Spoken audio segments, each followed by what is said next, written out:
नमस्कार, मैं राजमोहन। आप देख रहे हैं बिहारी न्यूज। पिछले कुछ दिनों से जिस तरह बिहार में प्रतिदिन 2000 से ज्यादा कोरोना मामले आ रहे हैं, उसे देखकर यह कहना बिल्कुल गलत नहीं होगा कि अब बिहार में कोरोना का संक्रमण व्यापक स्तर पर फैलता जा रहा है। बिहार में कोरोना का पहला मामला 21 मार्च को मिला था। उसके बाद 4 कड़े लॉकडाउन लगे। फिर जून से अनलॉक की शुरुआत हुई। हालांकि 16 जुलाई से पूरे बिहार में फिर से लॉकडाउन लगा दिया गया है। इन लॉकडाउन और अनलॉक के दौरान कोरोना कैसे पूरे बिहार को अपने जकड़ में लेता गया और अब किस तरह से पूरा बिहार कोरोना के पंजे में फंस चुका है, इस पर हमने एक रिपोर्ट तैयार की है। इस रिपोर्ट को आप अंत तक देखिएगा, क्योंकि यह रिपोर्ट साफ इशारा करती है कि बिहार को कोरोना इस तरह से जकड़ता जा रहा है जैसे एक अजगर अपने शिकार को पहले जकड़ता है और फिर उसे निगलता है।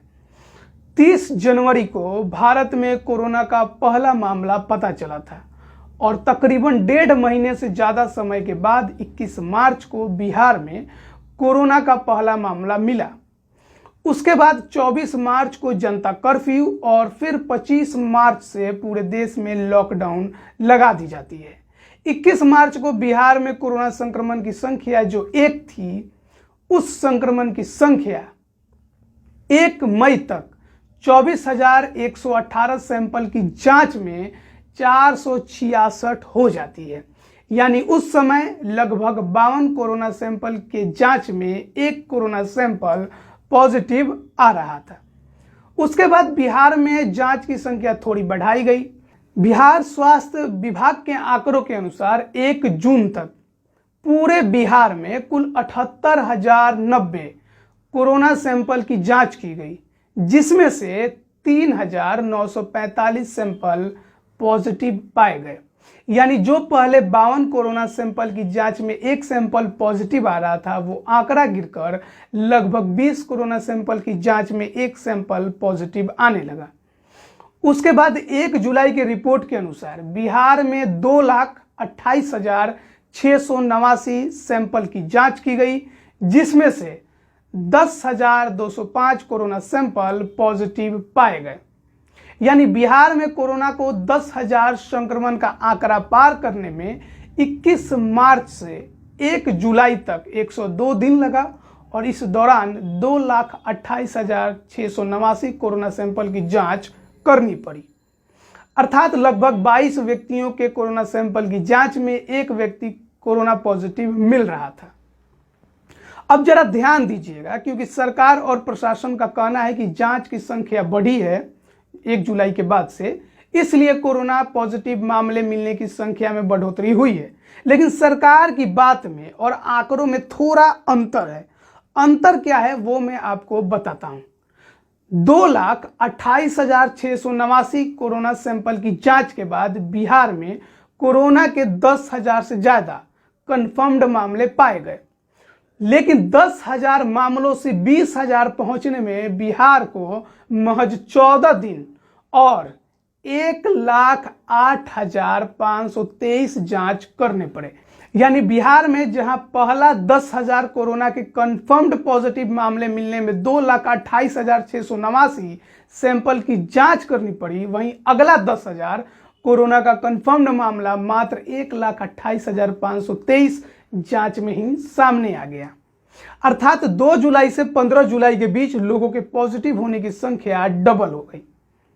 उसके बाद 20,000 कोरोना के मामलों से 30,000 कंफर्म्ड मामले मिलने में महज 7 दिन और 71,000 महज 7 दिन और मात्र 71,876 जांच करने पड़े।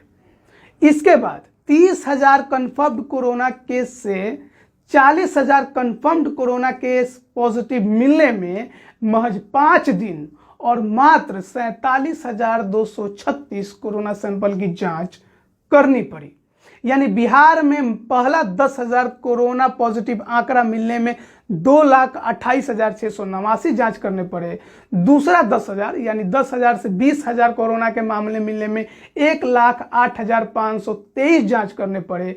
तीसरा 10,000 यानी 20,000 से 30,000 कोरोना मामले मिलने में मात्र 71,876 जांच करने पड़े, जबकि चौथा 10,000 यानी 30,000 से 40,000 कोरोना के मामले मिलने में मात्र 47,236 जांच ही करने पड़े और यह आंकड़ा सामने आ गया।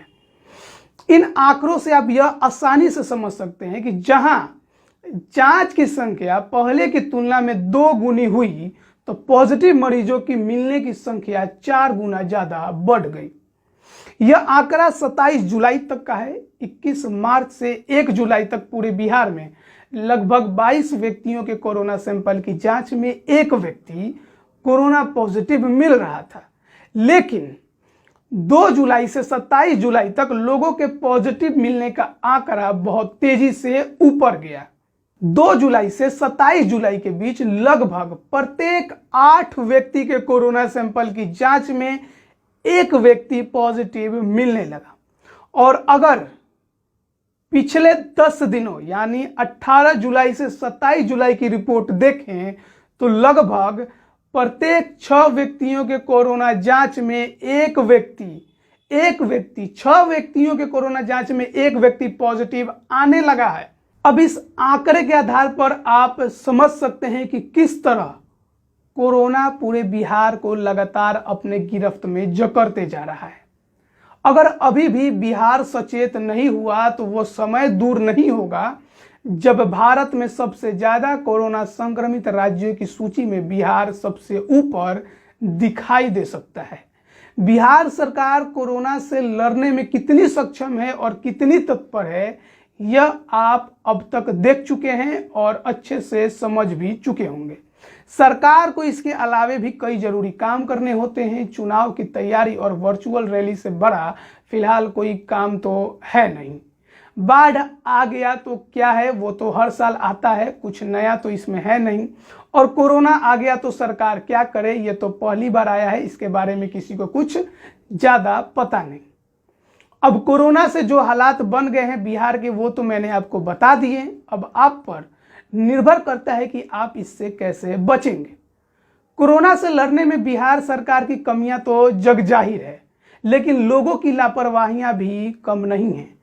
बेवजह घूमना, भीड़ इकट्ठा करना, बिना मास्क बाहर निकलना अभी भी लोगों की दिनचर्या में बना हुआ है।